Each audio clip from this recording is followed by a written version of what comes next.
José Manuel Sierra Milagros de Fe, un canal dedicado a compartir los mensajes y enseñanzas inspiradoras del pastor José Manuel Sierra. Aquí encontrarás reflexiones profundas sobre la fe, la esperanza y el poder de los milagros en la vida de los creyentes. A través de estos mensajes, descubrirás cómo vivir una vida cristiana plena, fortalecida por la gracia de Dios y el poder del Espíritu Santo. Queridos hermanos y amigos, hoy quiero compartir con ustedes el milagro más grande que una persona puede experimentar, la conversión. No se trata solo de cambiar de religión o de adoptar nuevas costumbres, sino de un encuentro real y transformador con Jesucristo. Yo mismo viví una conversión instantánea, y sé que Dios tiene diferentes maneras de atraer a cada uno de nosotros. Algunos llegan a Él leyendo la Biblia, otros asistiendo a la iglesia, y muchos, a través de pruebas y dificultades.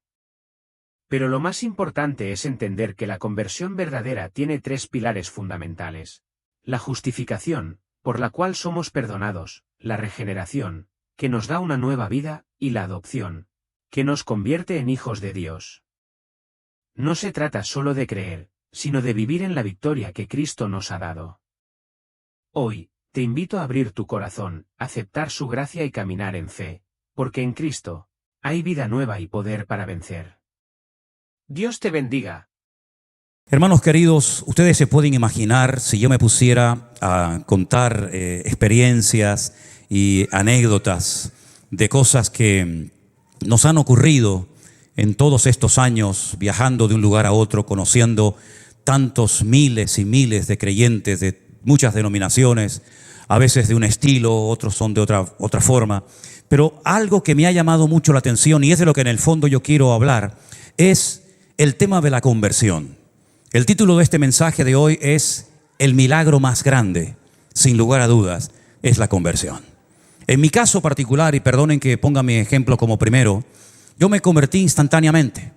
No tardé mucho tiempo en dar el paso de recibir, de aceptar a Cristo como mi Señor y Salvador personal. Yo fui una mañana a una iglesia, había una especie de clases de escuela dominical, no hubo llamamiento, ni se habló así, digamos, de una forma evangelística, pero a la tarde cuando volví, en el primer culto, digamos, con predicación, con alabanza, con llamado, que yo asistí a mi vida, en esa primera reunión yo recibí a Jesús como mi Señor y Salvador personal hace ya muchos años atrás. Y no me costó recibir a Cristo, ni muchísimo menos. Creo que ha sido la decisión más sabia y la mejor decisión que he tomado en toda mi vida. Y no me arrepiento jamás de haberla tomado. Me hubiera gustado recibir al Señor antes, pero el Señor tiene estipulado tiempos, ¿verdad? Y ocasiones para cada uno de nosotros. Pero observando cómo se convierten algunas personas, es algo que a mí siempre me ha llamado la atención. Porque hay, por ejemplo, personas que se han convertido, no muchos, he conocido algunos, solos, leyendo a lo mejor la Biblia o en la habitación de su casa, poniéndose de rodillas y pidiendo perdón por sus pecados o como sea, se han convertido solos, sin que nadie les predicara, sin ir a ninguna iglesia, sin escuchar a ningún pastor predicar, solos en su casa o en su coche o donde sea, se han convertido al Señor. No es lo común, no es lo habitual. La Biblia dice: ¿cómo creerán si no hay quien les predique? ¿Verdad? Pero hay personas que se han convertido solas. No sé si aquí en esta tarde entre nosotros o en casa viéndonos en sus hogares hay alguna persona que puede decir: sí, yo me convertí solo o sola, ¿no? Pero ya digo, no es lo normal. Pero he visto que hay personas que se han convertido después de un largo proceso. Personas que han estado asistiendo días, semanas, meses, no sé si años a una iglesia. Y al final, después de haber escuchado docenas de sermones, de haber cantado muchas canciones y de haber oído muchos testimonios, finalmente toman el paso de aceptar al Señor Jesús como su Salvador personal, ¿verdad? Sin embargo, hay otras personas como yo que lo hicimos instantáneamente, y hay otras personas que se han convertido, pero les ha costado. Han tenido que tocar fondo, lo han perdido ya todo, menos la vida. Han perdido el trabajo, han perdido la familia, han perdido salud, han perdido prácticamente todo. Y al final, cuando ya no les queda nada, es cuando deciden por fin definitivamente recibir a Jesús y darle una oportunidad en su vida, ¿no? También he conocido personas que se han convertido por miedo. Me explico. Miedo ante la condenación eterna, miedo ante el juicio venidero, miedo ante estar eternamente excluido de la presencia de Dios. Y por temor ¿verdad? Por miedo, ese miedo sano y irreverente, han decidido cambiar de vida y seguir a Cristo todos los días de su vida, ¿verdad? Dice la Biblia que el principio de la sabiduría es el temor a Dios. Pero en ese mismo libro de Proverbios hay otro versículo que se parece mucho, que dice que el principio de la sabiduría es aborrecer el mal. Y hay gente que, viendo la mala vida que han llevado, los malos caminos y las pésimas decisiones que tomaron en su vida, por temor a condenarse, por temor a perderse, pues deciden al final dar el paso. Sea como sea, para mí el ver a una persona convertida, para mí es el milagro más grande de todos los que uno puede experimentar en la vida. Porque es el único milagro que Satanás no puede imitar. Otros milagros sí los puede, y de hecho a veces los imita. Pero el milagro de la conversión, el transformar una vida, el diablo, ese milagro, no lo puede experimentar. No lo puede hacer que otra persona tenga esa experiencia si realmente no ha aceptado al Señor. Ahora, toda verdadera conversión tiene que tener 3 elementos fundamentales. Yo los voy a mencionar y a continuación se los voy a explicar para que queden bien claros estos conceptos. Toda verdadera conversión tiene que tener justificación, regeneración y adopción. Empecemos por la primera. La justificación es la palabra que se emplea en la Biblia para decir que el pecador ha sido declarado justo, limpio de pecado, como si nunca hubiese pecado, borrón y cuenta nueva. Si prefieres utilizar el término nacer de nuevo, lo puedes hacer. Dice la Biblia en Romanos capítulo 5 que justificados pues por la fe tenemos paz para con Dios por medio de nuestro Señor Jesucristo. Dios no justifica al pecado, lo que justifica es al pecador arrepentido. Ser declarado justo, presentarte delante de Dios sin tener que avergonzarte una vez que le has recibido y aceptado como tu Señor y Salvador personal. Saber que eres libre de toda condenación, como dice la Biblia, de modo que si alguno está en Cristo, nueva criatura es. Las cosas viejas pasaron, y aquí todo es hecho nuevo. Y ahora no hay ninguna condenación, ninguna, hermanos, ninguna, para los que están en Cristo Jesús. Los que no andan conforme a la carne, evidentemente, sino conforme al Espíritu. ¿Saben lo maravilloso es que ser libre de toda condenación y poder orar, poder cantar a Dios, poder honrar al Señor, sabiendo que todos mis pecados han sido perdonados por el amor de Dios? ¿No es maravilloso, hermanos? ¿No es maravilloso? ¿No se merece un fuerte amén el Señor? Y un aplauso también, ¿por qué no? Es una maravilla. Libres, libres, aleluya. Qué maravilloso es la libertad, ¿verdad? Terrible el libertinaje, pero la libertad gloriosa que tenemos ahora en Cristo es realmente un privilegio. Eso es ser justificado, eso es lo que conocemos como la justificación, pero la regeneración es el cambio tanto instantáneo como progresivo que se lleva a cabo en una vida que ha nacido de nuevo. Está claro que nuestros pecados son perdonados instantáneamente, pero nuestra vida no cambia instantáneamente. Entramos en un largo proceso, ¿verdad? Y ahí el Señor comienza a moldearnos, ahí el Señor comienza a tratar con todas y cada una de las áreas de nuestra vida. Comienzan a salir cosas que ni siquiera sabíamos que las teníamos. Es como cuando calientan el oro y entonces comienzan a salir todas las impurezas y las van quitando, ¿verdad? Y eso es lo que ocurre después de haber sido justificados por el Señor. Que el Señor comienza a tratar con nuestro carácter. El Señor comienza a tratar con cosas de nuestro pasado que todavía en nuestra mente nos juegan o les gustaría jugarnos malas pasadas, ¿verdad? Y el Señor comienza a transformarnos, comienza, digamos, a moldearnos. Y en vez de parecernos al diablo, comenzamos a parecernos a Cristo. Cuando el hombre pecó, comenzó a hacer cosas que son típicas del diablo. Comenzó a matar, comenzó a odiar, comenzó a mentir, comenzó a tener celos, envidias, pleitos, iras. Esas son las características de una persona que está bajo la cobertura del diablo. El hombre comenzó a parecerse al diablo después de pecar y desconectarse de su Dios. Pero cuando recibimos a Cristo en nuestros corazones como nuestro Señor y Salvador personal, con el paso del tiempo nos vamos pareciendo cada vez más a nuestro Señor Jesucristo. Y comienza a manifestarse lo que la Biblia llama o indica como el fruto del Espíritu Santo que mora en nosotros. Comenzamos a amar cosas que antes odiábamos.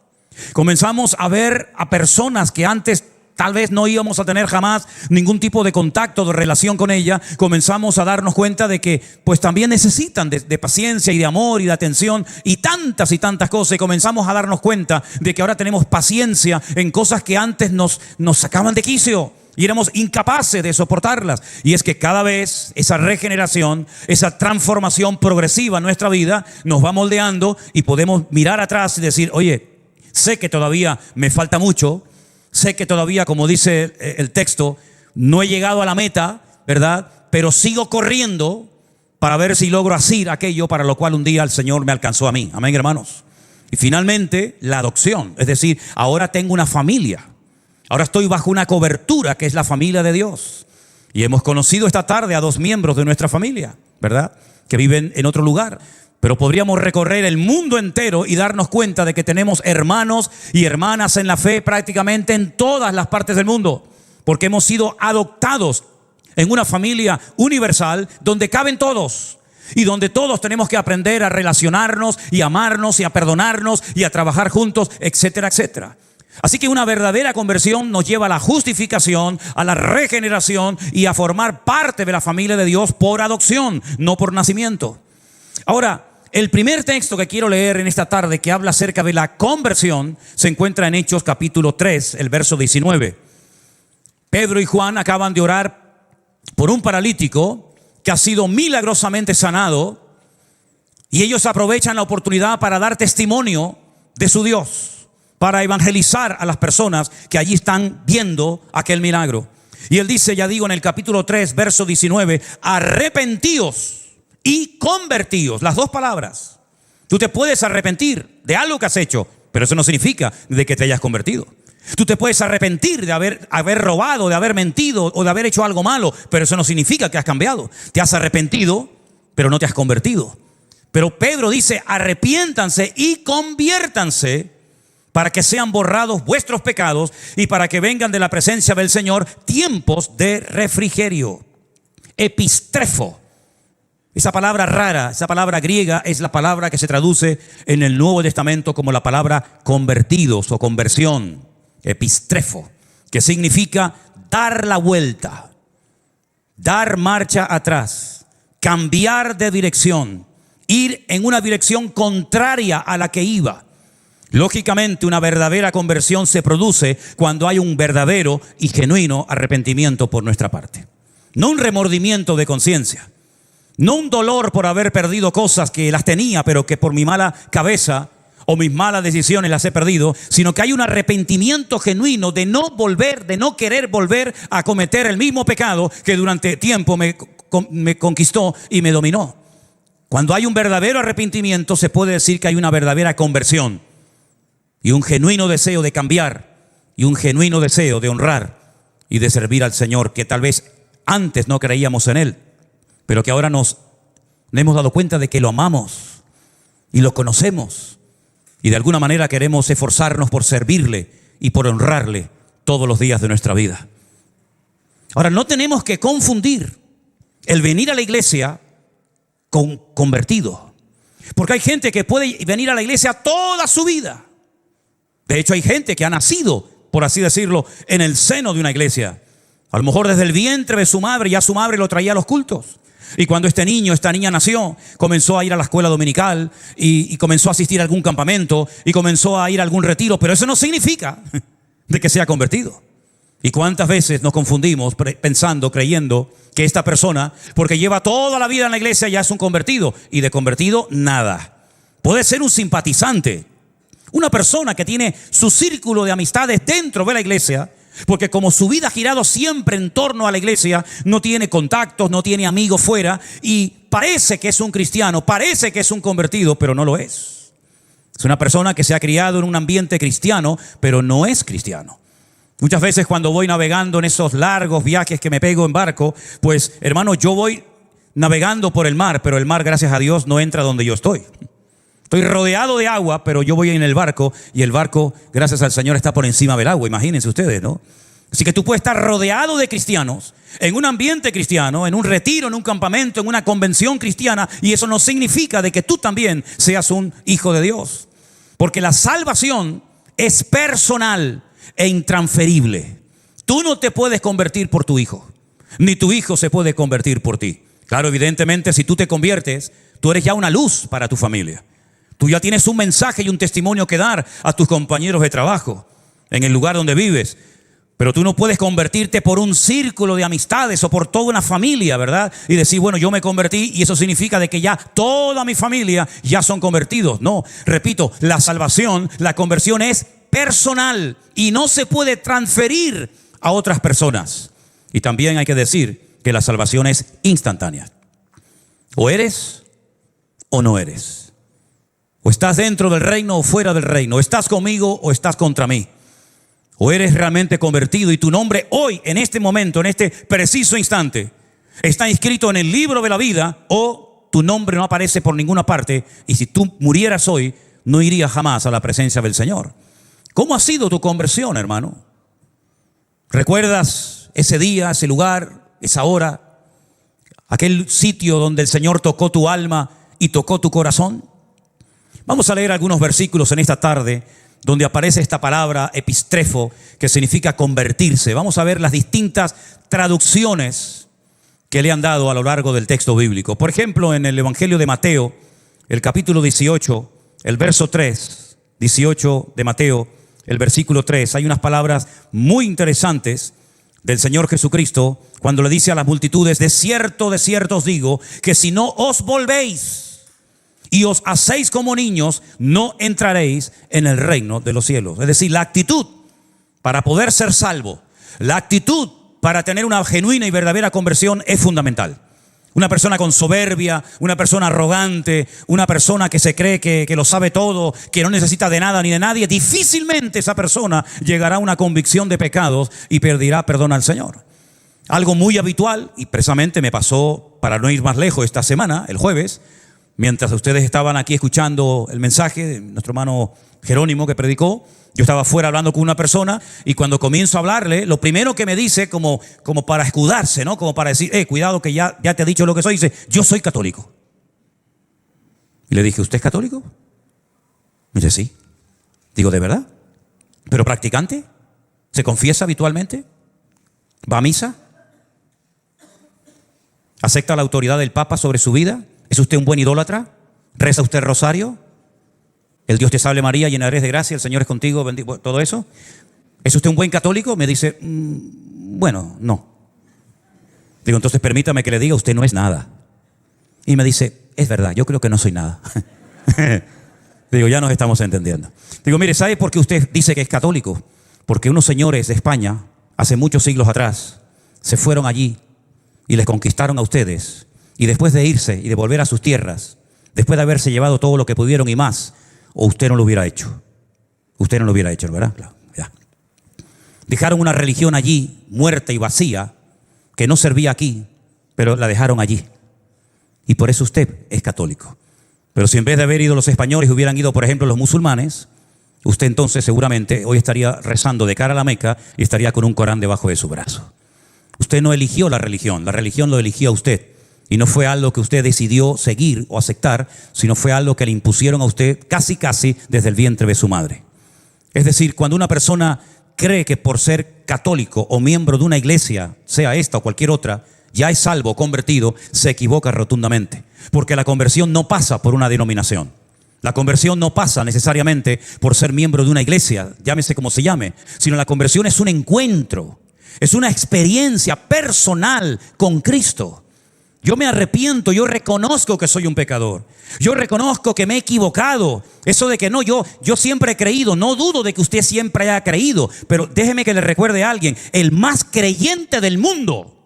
El que nunca ha dudado de la existencia de Dios. El que cree que los 66 libros de la Biblia, desde el Génesis 1:1 hasta la mente de Apocalipsis, es palabra de Dios. El que cree en el Padre, en el Hijo, en el Espíritu Santo. El que cree en el cielo, en el infierno. El que cree en las parábolas, las profecías y las promesas. El que nunca jamás ha dudado de la existencia de Dios es nada más y nada menos que un caballero llamado Satanás, el diablo.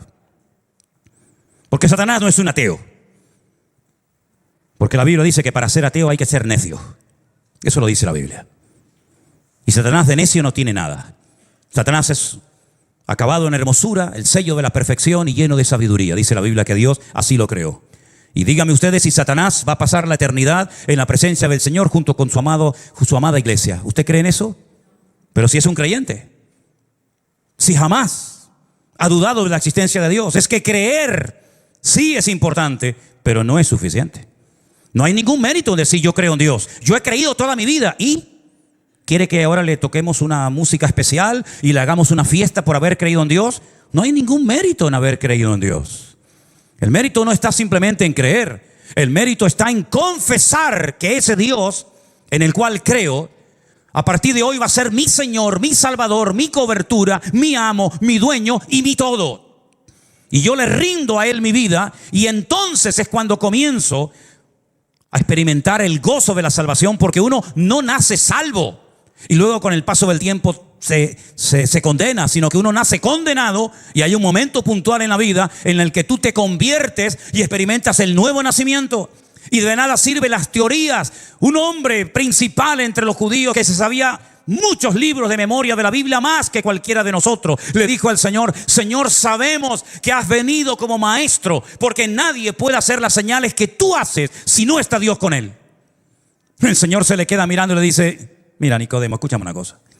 Si tú no naces de nuevo, tú no puedes ni ver ni entrar en el reino de los cielos. Ni ver ni entrar. Me llama mucho la atención esos dos verbos, porque podía haber dicho: podrás ver el reino, podrás ver la gloria, pero no entrarás en ella. ¿Por qué le dijo ni ver ni entrar? Porque ellos casi reverenciaban al que llaman Moshe Rabenu. Moisés es nuestro maestro, y se dirigen a él con un respeto tremendo, ¿verdad? Y ellos saben perfectamente que Moisés no entró en la tierra prometida, pero vio la tierra prometida.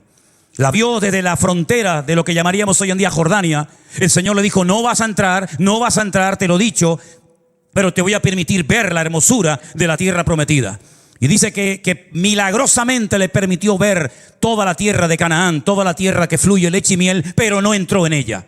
Pero en el caso tuyo, Nicodemo, toda la Torá que te sabes de memoria, todos los 613 mandamientos que has aprendido de memoria desde tu más tierna infancia, toda tu circuncisión y todo lo que te sabes de memoria no te va a servir ni siquiera para ver el reino si no naces de nuevo. Así que tienes que nacer de nuevo para poder ver, para poder entrar y para poder disfrutar de ese reino. Y lo dejó planchado porque no entendía nada. Y le dice: pero esto es imposible. Pero lo que me estás proponiendo es que me vuelva otra vez a meter en el vientre de mi madre y nacer de nuevo. Yo no puedo hacer eso. No hay nadie que pueda hacer eso. Y el Señor le explica que no es ese tipo de nacimiento, ¿verdad? Sino es el nacimiento espiritual, ese encuentro con Cristo, ¿verdad? Y como he dicho en varias ocasiones, si tú has nacido una vez, vas a morir 2 veces. Pero si tú has nacido 2 veces, solamente vas a morir una sola vez. Algunos dirán: no entendí nada. Pues ahí te lo dejo. Te lo vuelvo a repetir: si has nacido una vez, mueres 2 veces. Y si has nacido 2 veces, solamente morirás una sola vez. La semana que viene le explico por qué. Eso es lo que dice la palabra, que tenemos que hacernos como niños. Hay un cambio de actitud. Ya no me escudo, ya no me escondo detrás de una enseñanza religiosa, llámese como se llame, sino que incluso tengo que tener la actitud de un niño dependiente de mi Dios y de mi Padre, sabiendo que no es por mis méritos, por mis buenas acciones, por mis buenas obras que obtengo en la salvación de mi alma, sino por los méritos de aquel que nosotros lo llamamos nuestro Señor Jesucristo. ¿Cuántos dicen amén? Hay otro texto en Lucas, capítulo 22, verso 32, donde también aparece esta palabra griega que ya la hemos mencionado. Lucas 22, 32. Priscila nos va a leer ese texto, por favor. Pero yo he rogado a ti que tu fe no falte, y tú, una vez vuelto, confirma a tus hermanos. Una vez vuelto, es decir, tienes que volver. ¿Volver de dónde? Del camino de apostasía que has escogido, Pedro. Tú te has desconectado de mí, tú has renegado de mí y de mi nombre. Tú has dicho públicamente: no lo conozco, no sé quién es ese hombre. Tienes que volverte. Tienes que ir al epistrefo. Tienes que volver atrás y volverte ¿a quién? A Dios, para que Él te vuelva a perdonar, para que Él te vuelva a restaurar y poner en primera línea donde estuviste, pero que saliste porque me negaste públicamente. Y todos lo sabemos, ¿verdad? Una vez más vemos ahí cómo esta palabra se traduce como volver. retroceder, no sigas por ese camino porque vas mal. Hay un proverbio que ustedes saben, muy conocido, que dice: hay caminos que al hombre le parecen derechos, pero su fin son caminos de muerte. Si la hermana que el otro día me mandó un WhatsApp diciendo que puedo tener problemas en la mano del metacarpiano porque cojo mucho el micrófono, no se haga ningún problema, hermana. Estoy perfectamente de los metacarpianos y de todas esas vainas. Hechos capítulo 26. Gracias por su preocupación, hermana, pero cada día estoy mejor. Diga al débil: fuerte soy, y Él renovará nuestras fuerzas como el búfalo, dice la Biblia. Estarán vigorosos y verdes. Algunos están verdes, ¿eh? Algunos. Hechos capítulo 26, verso 16. Priscila, por favor, léemelo. Pero levántate y ponte sobre tus pies, porque para esto he aparecido a ti, para ponerte por ministro y testigo de las cosas que has visto, y de aquellas en que me apareceré a ti, librándote de tu pueblo y de los gentiles, a quienes ahora te envío, para que abras sus ojos y para que se conviertan de las tinieblas a la luz, y de la potestad de Satanás a Dios, para que reciban por la fe que es en mí perdón de pecados y herencia entre los santificados. Para que se conviertan. Si no se convierten, lo único que tienen es una religión, pero no tienen una conversión, no tienen una relación con Dios. Y yo te he cambiado, te he librado de tu pueblo y de los gentiles, te he transformado, me he aparecido en tu camino. He quitado las escamas de tus ojos para que te conviertas en un testigo mío y vayas por todas las naciones de la tierra predicando la palabra, para que pasen la gente de las tinieblas a la luz, del equipo del diablo, de los perdedores, de los amargados y de los frustrados al reino de Dios, ¿verdad? Y para que se conviertan y convirtiéndose puedan conocerme y puedan tener el gozo de la salvación y puedan heredar la vida eterna, porque cuando una persona se convierte en coheredero con Cristo, ¿verdad? Como dice la palabra de Dios. Hay un versículo más muy interesante que va dirigido a esos hermanos que tal vez un día se congregaron, que tal vez un día incluso estuvieron sirviendo al Señor de alguna manera, pero que por el motivo que sea, se apartaron de los caminos del Señor. ¿Y qué hacemos con esta gente? ¿Qué hacemos con aquellos que parece que se querían comer el mundo y al final el mundo terminó comiéndoselos a ellos? ¿Qué hacemos? ¿Qué palabra, qué solución nos da la Biblia para que se descarrió y tomó un mal camino? Bueno, Santiago nos dice en el capítulo 5, el verso 19 y 20, estas palabras tan interesantes que tenemos que tener en cuenta en nuestra vida. Hermanos, si alguno de entre vosotros se ha extraviado de la verdad y alguno le hace volver, sepa que el que le haga volver al pecador del error de su camino, salvará de muerte un alma y cubrirá multitud de pecados. Luego existe la posibilidad de que un hermano tome un camino equivocado. Existe la posibilidad de que un hermano se salga del camino correcto y vuelva atrás, se descarríe, cual hijo pródigo. Y entonces dice la Biblia: si a alguno de entre vosotros le ha pasado eso, si alguno que antes era hermano y cantaba con nosotros y se congregaba con nosotros y servía al Señor junto con nosotros, se ha escarriado de la verdad, sepa que si hay alguien que haga volver al pecador del error de su camino, le salvará el alma y cubrirá multitud de pecados. Luego hay la posibilidad de descarriarse, de desconectarse del Dios que un día te iluminó, del Dios que un día te perdonó, de ese Dios que ese día te transformó la vida. Pero hay también la posibilidad de poder volver a Él en arrepentimiento y el Señor te vuelve a perdonar y te vuelve a restaurar, porque Dios no solamente salva, sino que también restaura a las personas que por el motivo que sea se han enfriado y se han descarriado de los caminos del Señor. Vemos en la Biblia muchos llamados al arrepentimiento. No solamente aquellos llamados que hacían los profetas al pueblo de Israel cuando decían: volved, dejad vuestras obras, volved a la senda antigua, dejad la idolatría, dejad la corrupción, la avaricia, la usura, ¿verdad? Sino que también encontramos, hermanos, en el Nuevo Testamento una preciosa y conocidísima parábola de aquel joven que decide marcharse y malgastar sus bienes y vivir perdidamente hasta que vuelve en sí. Y dice la Biblia: volveré a la casa de mi padre y le pediré perdón y diré: Padre, he pecado contra el cielo y contra ti, ya no soy digno de ser llamado tu hijo. Y entonces vemos como el padre lo restaura. El padre le da un nuevo vestido pone calzado en sus pies, pone un anillo en su mano, ¿verdad? Le restaura la autoridad, lo vuelve a poner como hijo de toda dignidad y mata al becerro gordo y hacen una fiesta porque mi hijo, que lo dábamos por muerto, ha vuelto otra vez a la vida. Hay ejemplos tremendos en la Biblia de personas que tuvieron una conversión tremenda con el Señor. Por ejemplo, el apóstol Pablo. La conversión del apóstol Pablo, no me digan a mí que no fue espectacular. Un religioso, un hombre que pensaba que había que destruir a los que en aquellos días se llamaban los del camino. Los que en Antioquía los llamaron por primera vez los Meshijín, los ungidos, los cristianos. Y cómo él estuvo como testigo en la muerte de Esteban y vio cómo lo mataban a pedrada. Y él estaba allí y no dijo, alto, ¿qué vais a hacer? ¿Cómo vais a matar a este hombre? Sino que él estaba allí y le dice, no se preocupen, tienen las piedras, yo les cuido aquí las sandalias, la ropa y después las pueden venir a buscar. Y allí estaba frío como una piedra, ¿verdad? Como un témpano de hielo inmutable. Él estaba allí ese día, hermanos. Y él llevó presos a la gente y él iba a ir al extranjero, a Damasco, capital de Siria, para llevar gente a Jerusalén. Fíjense el camino tan largo que iba a hacer, porque él pensaba en su ignorancia que ese era su deber, esa era su obligación, impedir que aquella secta rara y extraña se expandiera por todas las naciones de la tierra. Pero si me permiten la expresión, le salió el tiro por la culata. Porque dice que camino hacia Damasco, cae postrado en tierra, pierde la vista, queda ciego completamente y oye una voz en hebreo que le dice, Saulo, Saulo, ¿por qué me persigues? Se habrá quedado temblando de pies a cabeza diciendo, ¿quién eres? ¿Quién me está hablando? Y cuando oyó la respuesta fue algo tremendo. Yo soy Jesús, a quien tú estás persiguiendo. ¿Qué quieres que haga, Señor?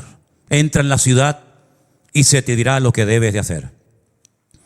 A los pocos días apareció por allí un tal Ananías, que no tiene nada que ver con aquel Ananías que murió en la iglesia primitiva, esposo de Zafira. Y dice que tenía miedo de ir a orar por él, porque decía, Señor, hemos oído lo que este hombre ha hecho, cómo le ha hecho daño a tus santos, cómo tiene poder y tiene cartas que le autorizan a llevarnos presos a Jerusalén si quisiera. Y el Señor le dice, vete porque yo lo he levantado, va a ser un instrumento y yo le voy a mostrar en él cuánto le es necesario padecer por mi nombre. Y llega y le pone las manos encima, recobra la vista, dice que se le caen como escamas de los ojos y allí se bautiza. Aquel ritual que los judíos hacían habitualmente, ¿verdad? Para purificarse, pero ahora haciéndolo de corazón, ¿verdad? Y dice que al momento, prácticamente a los pocos días, se convirtió en un atrevido, en un valiente predicador, de tal manera que decían, pero este no es el que nos mataba el otro día, este no es el que venía a perseguirnos, pero ¿qué le ha pasado? Y dice que los hermanos tenían miedo de juntarse con él. Claro, ¿cómo no van a tener miedo? Pero sin embargo, un hermano llamado Esteban dijo, ven Pablo, ven, yo te voy a presentar a los hermanos, no tengan miedo, les presento aquí a nuestro hermano Saulo de Tarso, que a partir de ahora se va a cambiar el nombre, se va a llamar Pinjas o Pablo, y él es un hermano nuestro en la fe. Y como emprenden viajes misioneros, y al final el mismo Bernabé se pone bajo la cobertura de Pablo, porque sabe que Pablo es un hombre que Dios le ha dado una gracia especial para extender el evangelio a otras naciones, y como después de años Pedro, incluso hablando de Pablo, dice, hermanos, nuestro hermano Pablo, al cual el Señor le da una inmensa, una enorme sabiduría y que escribe cosas profundas y difíciles de entender, las cuales los indoctos tuercen para su perdición. Como reconoce, ¿verdad?, la autoridad, la sabiduría, la unción especial que Dios había depositado en la vida de Pablo. Una conversión genuina. Pablo nunca más volvió a ser esa persona llena de odio, de amargura, de resentimiento, sino que lean la lista de lo que padeció: apedreado, azotado, torturado y tantas cosas. Una conversión genuina. Amén, hermanos. No me digan a mí que la conversión no es el milagro más grande de todos los que podemos observar a lo largo de nuestra vida. ¿Y qué me dicen ustedes de aquel etíope, aquel hombre de color que venía sentado en su carro después de haber estado en Jerusalén y había comprado seguramente por una fortuna un pergamino, un lienzo del profeta Isaías, que no sé ni cómo podía leerlo porque estaba en un idioma que él no dominaba, pero se ve que lo leía, pero no entendía nada? Hasta que Felipe, aquel que había sido diácono en la iglesia primitiva, se le acerca al carro y le dice: ¿tú entiendes lo que estás leyendo? Y el etíope con toda sinceridad dice, no entiendo nada. Como cordero fue llevado al matadero. ¿Pero quién fue llevado al matadero? El que está escribiendo está hablando de otra persona. No entiendo nada. Y entonces Felipe se sube en el carro con aquel etíope eunuco,